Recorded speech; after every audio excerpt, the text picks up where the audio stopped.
بسم اللہ الرحمن الرحیم قل کا مطلب آتا ہے کہہ دیجئے۔ قرآن میں کئی مثالیں اس کی، ہم آسان مثال آپ کے سامنے رکھتے ہیں۔ آپ نے 30 پارہ کے لاسٹ جو 10 صورتیں ہیں اس میں دیکھا کہ قل هو اللہ احد، کہہ دیجئے اے نبی جی صلی اللہ علیہ وسلم کہ وہ اللہ ایک ہے۔ پھر قل اعوذ برب الفلق، کہہ دو اے نبی جی صلی اللہ علیہ وسلم کہ میں صبح کے رب کی پناہ میں آتا ہوں۔ پھر قل اعوذ برب الناس، کہہ دو کہ میں انسانوں کے رب کی پناہ میں آتا ہوں۔ تو سورۃ الناس بھی، اور اس کے ساتھ سورۃ الکافرون بھی یہ ہے، قل یا ایھا الکافرون، اے نبی جی کہہ دو کافروں سے کہ اے کافرو۔ تو قول کے میننگ میں آپ ذہن میں رکھ سکتے ہیں، قول ہم کہتے ہیں کہ فلاں مفکر کا یہ قول ہے، علامہ اقبال کا، تو انہوں نے وہ بات کہی ہوتی ہے تو اس لیے قول بن جاتا ہے، کوٹیشن کہہ لیں، تو اس لفظ کو آپ ذہن میں رکھ سکتے ہیں ان تمام مثالوں کے ذریعے۔ اگلا بہت آسان ہے، اس کا مطلب ہے ہم کا مطلب آتا ہے وہ سب، ان کا یا اپنا۔ جمع مذکر غائب کے لیے آتا ہے، جمع یعنی دو کے لیے آتا ہے، دو سے زیادہ کے لیے، مذکر یعنی ہو بھی مرد اور ہو بھی غائب، یعنی ایسی چیز ہو جو مذکر بھی ہو اور جمع بھی ہو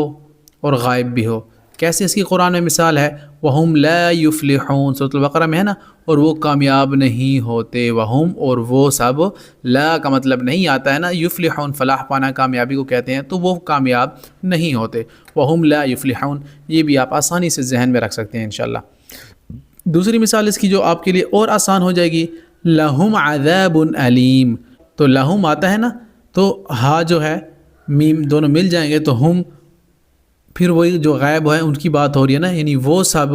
کیا ہے، عذاب علیم، ان کے لیے عذاب ہے المناک یا دردناک، سورۃ آل عمران میں ہے۔ پھر اور آسان اگر ذہن میں رہ جائے، وہم یعلمون، وہ خود جانتے ہیں، وہم اور وہ خود یعنی جو سب ہیں جن کی بات ہو رہی ہے جو غائب ہیں اس وقت، یعلمون وہ علم رکھتے ہیں، وہ جانتے ہیں، سورۃ البقرہ میں ہے۔ امید ہے ان تین مثالوں سے یہ سمجھ آ گیا ہوگا، ہم کا مطلب وہ آتا ہے، ان کا اپنا آتا ہے، یعنی جب اس کو آپ کانٹیکسٹ میں دیکھیں گے تو آپ کے سامنے سیاق و سباق کے حوالے سے پورا کا پورا ترجمہ آ جائے گا انشاءاللہ۔ پھر اس کے بعد قرآن میں اگلا استعمال ہوا ہے کم۔ اس کا مطلب آتا ہے تم بھی آتا ہے، تمہیں بھی آتا ہے، تمہارا بھی آتا ہے اور اپنا بھی آتا ہے، یہ سارے مطلب اس کے ہیں۔ تو کم کو آسان مطلب میں سمجھنے کے لیے کم کو تم سے ذہن میں رکھ لیں، جدھر بھی کم لکھا ہوگا اس کا مطلب تم ہے۔ جمع مذکر حاضر کے لیے آتا ہے، جیسا کہ قرآن میں ہے نا سورۃ الانبیاء میں، وَأَنذَرْتُكُمْ نَارًا تَلَظَّىٰ، اللہ اکبر، اور میں نے تمہیں آگ سے ڈرایا۔ کم کا مطلب تم یا تمہیں آ رہا ہے نا، وَأَنذَرْتُكُمْ، اور میں نے تمہیں، تو کم بھی آتا ہے، کم کا مطلب تم، تمہیں تمہارا اپنا آتا ہے۔ قرآن میں ایک اور مقام پر ہے سورۃ الحجرات میں کہ لَا تَلْمِزُوا أَنفُسَكُمْ، تم ایک دوسرے پر عیب نہ لگاؤ، تَلْمِزُوا أَنفُسَكُمْ، تم پھر تم کیا آ رہا ہے نا، ایک دوسرے پر تم عیب نہ لگاؤ، تو تَلْمِزُوا أَنفُسَكُمْ،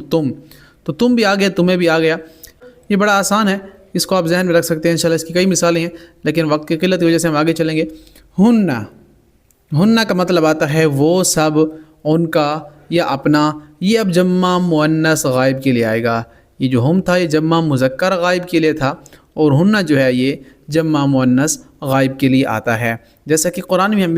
اس کی مثالیں دیکھتے ہیں، ایک بہت ہی مشہور ہے آیت، ہن لباس لکم وانتم لباس لہن، وہ بیویاں تمہارا لباس ہیں، ہن وہ مذکر مؤنث غائب ہے نا، تو بیویوں کی بات ہو رہی ہے، ہن لباس لکم، وہ لباس ہیں تمہارا، لکم تمہارے لیے، وانتم لباس لہن، اور تم ان کے لباس ہو اپنی بیویوں کے، سبحان اللہ۔ پھر اس کا اور مطلب اگر ہم دیکھیں قرآن میں سورۃ النساء میں بھی ہے اس کی مثال، فَإِن كَرِهْتُمُوهُنَّ، اگر تم انہیں ناپسند کرو، کراہت اردو میں استعمال ہوتا ہے نا، فَإِن كَرِهْتُمُوهُنَّ، ہن پھر وہی جمع مؤنث غائب یعنی عورتوں کی بات ہو رہی ہے، تو اس کو ذہن میں رکھ سکتے ہیں۔ پھر سورۃ النساء میں تھوڑا سا ہم آگے جاتے ہیں تو پھر وَآتُوهُنَّ أُجُورَهُنَّ، یہ بھی آتا ہے قرآن میں، ہن أُجُورَهُنَّ، انہیں ان کے مہر دے دو، ہن یعنی عورتوں کی بات ہو رہی ہے، تو ہن جب بھی آئے گا جمع مؤنث غائب کے لیے آئے گا تو آپ سمجھ جائیں کہ یہ عورتوں کی بات ہو رہی ہے۔ انشاءاللہ کلیئر ہو گیا ہوگا۔ اگر آپ کو سمجھ نہیں آ رہی تو آپ کامنٹ سیکشن میں پوچھ سکتے ہیں انشاءاللہ، کہیں پر بھی کوئی مسئلہ ہے تو ہم نیکسٹ ویڈیو میں انشاءاللہ اس کو کور کر سکتے ہیں۔ پھر آگے ہے کن، سبحان اللہ۔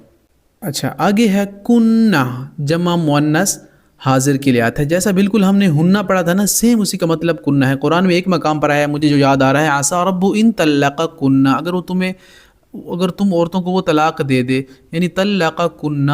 تمہیں تمہارا اپنا، یہ ایک دفعہ آیا ہے، ضمیر کے لیے صرف آیا ہے قرآن میں، تو آپ اس کو بالکل اسی کے میننگ میں لے سکتے ہیں، یا قرآن کی ایک مثال سے ذہن میں رکھنا چاہیں تو عسیٰ ربہ ان طلقکن، تمہیں تمہارا اپنا، کنہ کا مطلب آئے گا، ایک ہوتا ہے کن فیکون، اس کا مطلب دوسرا ہے وہ ہم آگے دیکھیں گے انشاءاللہ، فی الوقت آپ اسی کو ذہن میں رکھ لیں۔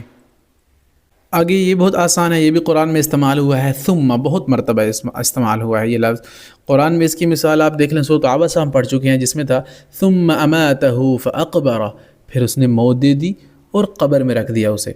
ثم کا مطلب پھر آئے گا، یعنی کوئی بھی بات اگر تاکید سے کی جا رہی ہے، ثم کلا سیعلمون، پھر آتا ہے ثم کلا سیعلمون، قرآن میں سورۃ النبأ میں بھی آتا ہے، تو پھر ثم یحیی سے بھی آپ ذہن میں رکھ سکتے ہیں، پھر وہ اس لیے اسے زندہ کرے گا، یعنی ثم یحیی، پھر وہ اسے زندہ کرے گا، قرآن میں آیا ہے۔ اور آسان، بہت آسان، جو سورۃ البقرہ میں ہم پڑھ چکے تھے، ثم الیہ ترجعون، پھر اسی کی طرف تم لوٹ آئے جاؤ گے یا لوٹ کر چلے جاؤ گے، تو یہ آسان مثالیں ہیں۔ ثم کا مطلب پھر آتا ہے، آپ اسے آسانی سے ذہن میں رکھ سکتے ہیں۔ یہ ثم ہے اسی جگہ، اس کا مطلب بھی یہی ہے، آپ اس سے بھی ذہن رکھ سکتے ہیں، یہ کوئی مشکل نہیں ہے۔ اس کے بعد حق ہے،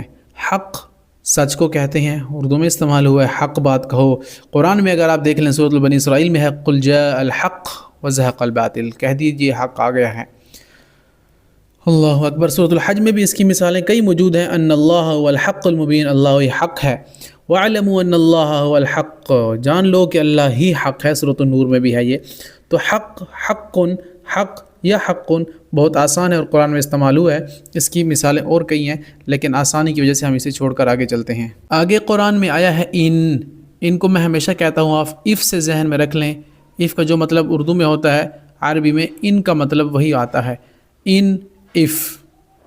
اگر یہ صرف ان آ جائے، بعض اوقات یہ کسی کے ساتھ مل جاتا ہے، تو ان اللہ، بے شک اللہ غفور الرحیم، تو پھر یقیناً تحقیق یا انفیکٹ کی میننگ میں چلا جائے گا۔ لیکن اب جب ان کا مطلب آپ کریں گے تو اس کو آپ ان تنصر اللہ ینصرکم، قرآن میں ہے نا سورۃ المحمد میں صلی اللہ علیہ وسلم کہ ان تنصر اللہ، اگر تم مدد کرو گے اللہ کی، ینصرکم، اللہ کے دین کی مدد کرے گا جو ہی، تو اللہ اس کی مدد کرے گا۔ ان تنصر اللہ ینصرکم ویثبت اقدامکم، اور تمہیں ثابت قدم رکھے گا۔ پھر ان الانسان لفی خسر، بے شک انسان خسارے میں ہے، تو پھر اگر کسی سے مل جائے گا ان نہ بن جائے گا تو پھر بے شک، یقیناً یا تحقیق کے مطلب میں چلا جائے گا۔ اگر اس طرح اکیلا ہوگا تو ان کا مطلب اف آئے گا، جیسے میں نے ان تنصر اللہ بتایا کہ اگر تم اللہ کے دین کی مدد کرو گے۔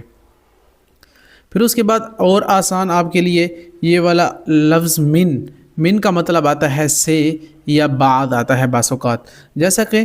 من الجنت والناس، سورۃ الناس میں نا، جنات اور انسانوں میں سے ہو سکتے ہیں، یعنی پناہ مانگو ان سے جو وسوسے ڈالتے ہیں، وہ من الجنت والناس، جنوں میں سے ہو سکتے ہیں، یعنی انسانوں میں سے ہو سکتے ہیں۔ پھر قرآن میں سورۃ انعام میں بھی ہے کہ وَمِنْهُمْ مَن يَسْتَمِعُ إِلَيْكَ وَمِنْهُمْ مَن يَسْتَمِعُ إِلَيْكَ، اور ان میں سے بعض آپ کی بات سنتے ہیں، یستمعُ سماعت سے ہے، تو من پھر دیکھیں بعض کے میننگ میں بھی آ رہا ہے، سے کے میننگ میں بھی آ رہا ہے، یا خلق الانسان من علق، انسان کو جمے ہوئے علق لوتھڑے سے پیدا کیا گیا ہے، خون سے پیدا کیا گیا ہے۔ تو من کا مطلب دیکھیں یہاں پر سے آ رہا ہے، تو کئی مثالیں آپ کسی ایک کو بھی ذہن میں رکھ کر انشاءاللہ ان الفاظ کو یاد کر سکتے ہیں۔ اس کے بعد قرآن میں اللہ تعالیٰ نے فرمایا ہے، اگلا لفظ فی ہے، یہ تو اردو میں استعمال کرتا ہے، فی الفور ہم کہتے ہیں، جلدی میں یہ کام کرو، جلدی میں، فی کا مطلب میں آتا ہے۔ قرآن میں اگر ہم دیکھیں تو فی قلوبہم مرض، فی کا مطلب میں آئے گا، قلوب دل کو کہتے ہیں، مرض کہتے ہیں مرض کو، تو فی قلوبہم مرض فزادہم اللہ مرضا، ان کے دل میں مرض ہے، اللہ فرما رہے ہیں، اور ہم ان کے گناہوں کے بسبب ان کے دل کے مرض کو زیادہ کر دیں گے۔ کسی کے دل میں مرض سے مراد یہ ہے کہ اٹریکٹ ہو جاتا ہے لڑکیوں کی طرف، اور جب کوئی گناہ کرتا ہے تو اس کو پتہ ہی نہیں چلتا کہ گناہ میں نے کیا نہیں کیا، اللہ فرما رہے ہیں ان کے دل میں مرض ہے، اور پھر ہوتا یہ ہے کہ یہ بات بڑھتے بڑھتی مرض اللہ بڑھا دیتا ہے۔ تو حد الوسع انسان کو اوائڈ کرنا چاہیے، عادت اگر پڑ گئی ہے تو فوراً ختم کریں، اگر یہ بڑھ گئی تو پھر کئی سال چلے جائیں گے آپ، لیکن فائدہ کچھ نہیں ہوگا، سراسر نقصان ہوگا اور دل مریض بن جائے گا آپ کا۔ اکارڈنگ ٹو قرآن فی قلوبہم مرض، ان کے دلوں میں مرض ہے۔ فی کا مطلب میں آئے گا۔